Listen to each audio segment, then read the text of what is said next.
On Guard is a sword fighting action game developed by Fireplace Games.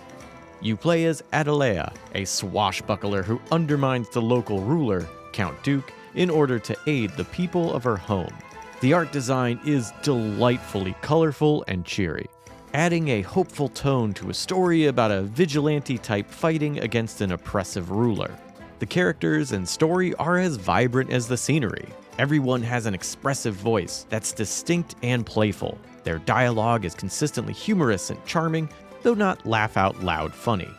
Gameplay mostly consists of sword fighting Count Duke's guards and having friendly duels with allies, such as your love interest. Timing, precision, and proper inputs are key. Along with health, enemies have multiple bars and status effects you need to manage, each with its own strengths and vulnerabilities. You have to utilize sword strikes, parrying, dodging, and kicking to defeat each enemy.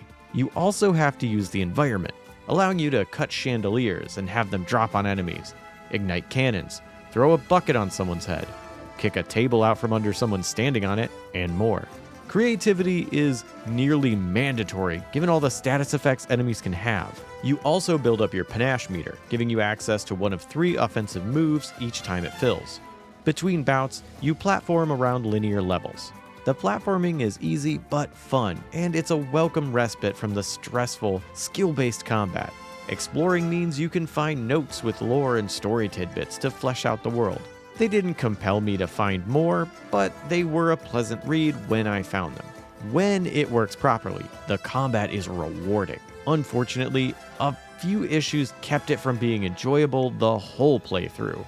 Auto-aim is unreliable. Regularly, I'd turn to an enemy, kick a box to try and stun them, and the box would fly off-screen to another enemy.